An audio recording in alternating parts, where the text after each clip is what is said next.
Destaques do mercado agrícola, mercado de commodities agrícolas, dinheiro, finanças, economia, bolsas. Bom dia, Silmar César Miller. Muito bom dia, meu caro Otávio. Bom dia aos nossos amigos do Terra Viva. Atentos à previsão do tempo daqui a pouquinho, hein, com a Luísa Cardoso, porque muitos transtornos aí previstos para o Rio Grande do Sul e Santa Catarina já a partir desta sexta-feira, com ventos de mais de 100 por hora. Inclusive, a confusão já começou por lá. Daqui a pouquinho a gente vai saber mais detalhes. Não dá trégua, né, Silmar?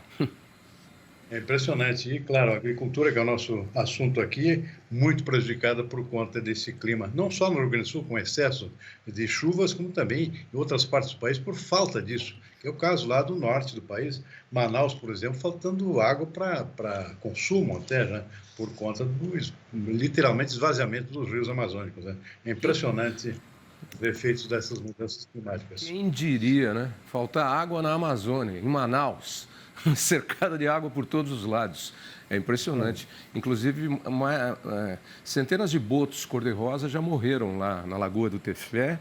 O vice-presidente Alckmin está indo para lá hoje com alguns ministros para tentar ver o que pode fazer, ajudar.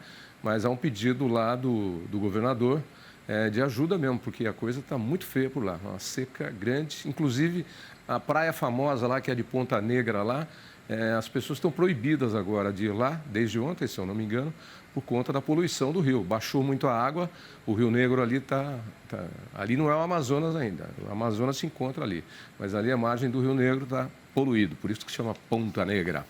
Vamos lá então para as nossas commodities agrícolas e o mercado financeiro nesta quarta-feira.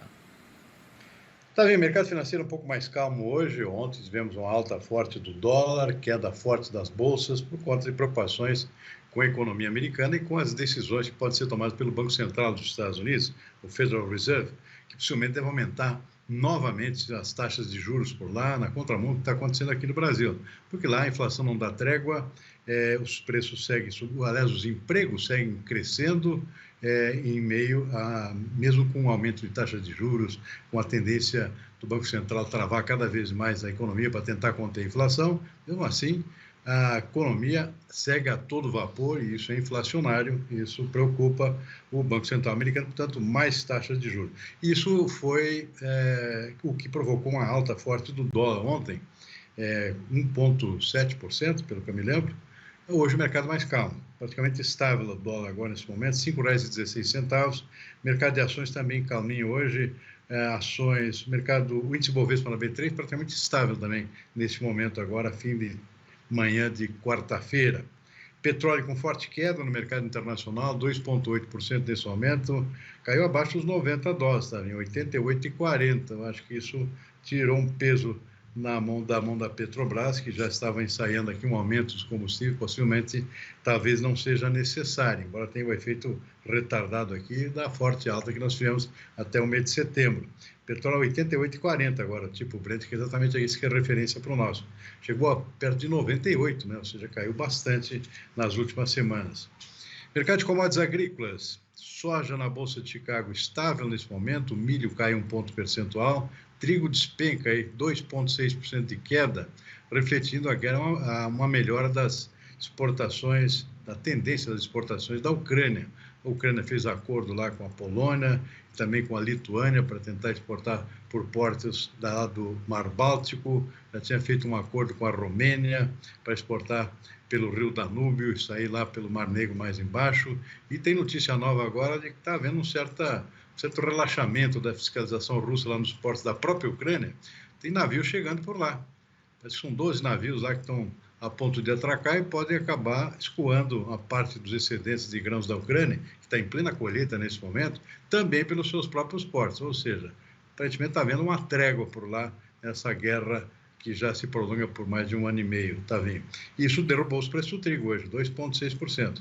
Na Bolsa de Nova York, o café está estável, a arábica, algodão cai um pouquinho, 0,1%, o açúcar sobe 1,4%, suco de laranja também, 0,4%, cacau um leve alta também de 0,1%, boi gordo no mercado futuro da B3 volta a subir um pouquinho, caiu ontem, 0,2% o contrato de novembro, 241,50. R$441,50 arroba. Esse é o retrato do mercado nesse momento. Lembrando que o mercado está em pleno desenvolvimento, tem muita coisa para rolar ainda até o final desta quarta-feira.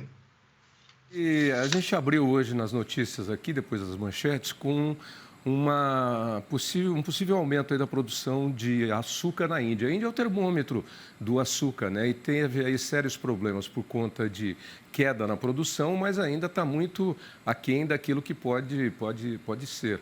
Isso é bom para a nossa indústria produtora produtora de açúcar, né? A indústria sucroalcooleira. Bom, a Índia está começando seu novo ano agrícola do açúcar, que é agora em outubro, mas esse número que foi divulgado aí, principalmente, está muito superestimado. A tendência é de uma produção bem menor. A seca foi feia por lá, a gente tem comentários todos os dias aqui, porque isso tem levantado muito os preços do açúcar no mercado internacional, beneficiando o Brasil. A Índia é um dos nossos principais concorrentes, junto com a Tailândia. Os dois países têm sofrido muito com falta de chuvas. Tempo muito seco prejudicou bastante a produtividade dos canaviais desses dois países, que são os principais concorrentes. O outro é a Austrália, que também concorre conosco. Mas a Índia certamente não vai ter muito açúcar para exportar nesse novo ano comercial.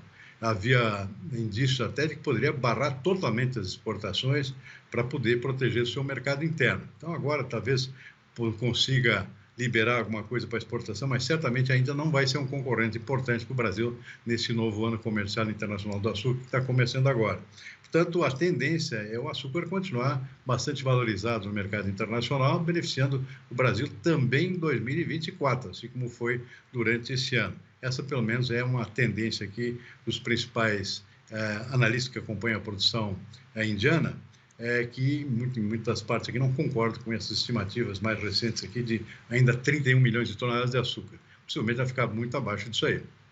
E a previsão da ONU aí, que a gente vem seguindo aí, de crescimento da economia brasileira neste ano, mas perdendo força no ano de 2024. Como é que você vê?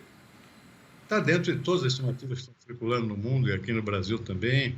Praticamente é um repeteco das estimativas do próprio governo brasileiro, que, aliás, está até mais otimista que o governo do Brasil, que é bastante otimista em termos de economia.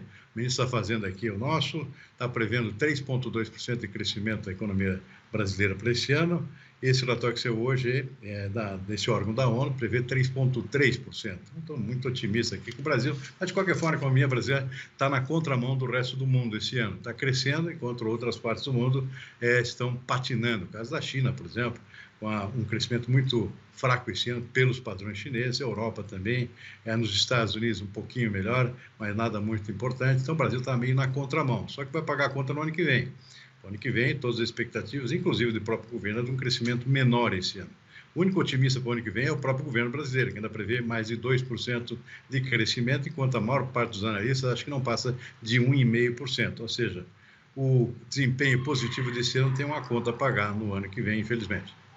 Pois é, deixa eu puxar um assunto aqui que tem a ver com o seu Rio Grande do Sul e também aqui com o sul de Minas, na divisa com São Paulo, aqui que é o plantio de oliveiras e a produção de azeite extra virgem, o extra virgem brasileiro.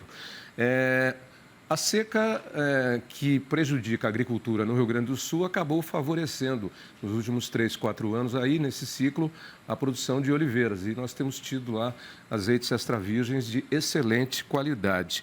Inclusive, 8 produtores brasileiros estão no ranking mundial do azeite, no EVDO World Ranking, que cataloga lá os azeites brasileiros. Muita gente não sabe disso, mas é que ontem eu estava curiosamente ouvindo no rádio uma entrevista sobre exatamente a produção de azeite brasileiro e o azeite de qualidade. Muito dele é feito no Rio Grande do Sul lá e outra boa parte aqui na região do sul de Minas Gerais. Mas me chamou a atenção uma informação dada por uma entrevistada, que é especialista em azeite, que falou que Portugal era o maior produtor de azeite de oliveira, de azeites, entre azeite e extra virgem do mundo. Eu tinha uma informação diferente, inclusive por parte do meu amigo espanhol, que é dono de restaurante, que sempre falou para mim, a Espanha é o maior produtor mundial de azeite de oliva. Inclusive, muitos azeites portugueses saem com rótulo de português, mas são produzidos na Espanha. Aí eu, como não gosto de ficar na dúvida, abri aqui no Google aqui, E estou lendo aqui, olha, inicialmente é importante considerar que os principais produtores de azeite estão localizados na região mediterrânea, que concentra aproximadamente 95% da produção mundial. E os três maiores produtores são, eu tinha razão, Espanha, com aproximadamente 40% do total mundial, seguido pela Itália, com 22%, e a Grécia, com 14%. Portugal não aparece aqui nem entre os três primeiros. Eu não entendi nada. Eu estaria entre a Espanha e a Itália, efetivamente. Eu nunca considerei Portugal como um líder na exportação, embora eu use azeite português aqui no Brasil, porque tem abundância de ofertas e marcas diferentes, né? Muito boas, por sinal. Mas, Tavinho, falando aqui de oliveiras, de azeite de oliva, o Rio Grande do Sul realmente deu uma expandida muito forte na sua produção, é líder na produção hoje de azeite de oliva de excelente qualidade. Quase 80% da produção está lá no Rio Grande do Sul, o resto lá no sul de Minas. Também tem mostrado um crescimento nesse sentido. O único problema desse azeite brasileiro, que é de excelente qualidade, é o preço, né? É bem mais caro que os produtos importados, infelizmente. Pelo menos por enquanto, porque a produção é pequena, né, Tony? A produção é muito pequena e, por exemplo, desses países que a gente citou, que são os três maiores produtores, Espanha, Itália e Grécia, pela ordem aí, a produção de azeites já é praticamente uma commodity, né? E o nosso azeite, a produção é muito pequena. A Élica, nossa cinegrafista aqui, inclusive, várias vezes ela falou, mas onde eu compro azeite brasileiro, Tavinho? A maior parte dele é vendida exatamente através de envio por mala direta. Você faz o pedido direto, porque não tem nem quantidade para colocar suficiente nas várias gôndolas de supermercado. E o preço dele é alto. Isso aí é alto, mas compensa a qualidade, né? E um segredo aí, que eu até aprendi na entrevista hoje, como é que você sabe se um azeite de oliva é bom, né? Ou um extra virgem? É pela picância. Se você, a hora que você aproveita ele aqui na boca um pouquinho, numa colherinha, ele dá uma ardidinha aqui, uma certa picância, como se fosse uma pimentinha, né? Sinal que ele é fresco. E o nosso azeite, ele tem frescor e é frutado. Ele é muito interessante, eu gosto muito. E outra coisa, para você saber, desconfie de azeites muito baratos, né? Porque veja a data de vencimento, porque o azeite vai rançando, ele continua amadurecendo dentro da garrafa. E outra coisa, para você saber se o azeite tem mistura, e muito desse azeite tem mistura, tem até um livro, um clássico mundial aí, que fala sobre as fraudes do azeite de oliva. É um clássico aí da literatura mundial. Você pega um pouco de azeite de oliva e põe num copinho assim, numa xicrinha, e põe na geladeira, tá? Se ele congelar, ele tem... não é congelar. Se ele se mantiver lá, daquele jeito, ele tem mistura. Agora, se ele for 100% puro, não que ele vai congelar, mas ele vai dar uma encorpada e vai dar vai ficar quase a caminho de congelar. Esse é um truque, porque tem muito azeite batizado aí. Toda hora eu estou no site do Ministério da Agricultura, vira e mexe, baixa a fiscalização aí, 10, 15 marcas de azeite. É um absurdo. Por isso que tem até esse livro, a falsificação do azeite de oliva no mundo. Está vendo só um adendo aqui, esse azeite gaúcho tem sim, supermercado, sim. Eu vejo praticamente todas as vezes que eu vou ao supermercado, pelo menos nas grandes redes aqui, tem, e várias marcas, inclusive.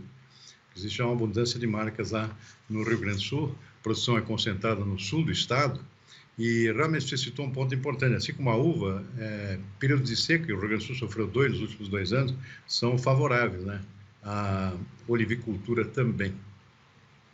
Não necessariamente a região que tem uva para vinho é boa para oliveira, né? Por exemplo, a Serra Gaúcha, o primeiro ponto aí de plantio de uvas, não tem oliveira. A oliveira está lá na campanha gaúcha, mas lá tem vinho também. Clima. Por causa do clima, né? É isso aí. Tá bom. Vamos comprar um bom azeite brasileiro hoje, um extra virgem, e colocar na salada, que é uma delícia. O bolso pode não gostar, mas o paladar vai adorar. Olha, até rimou, hein? O bolso pode não gostar, mas o paladar vai adorar. Exatamente. Tchau, Silmar. Até amanhã. Boa tarde, até amanhã. Até amanhã.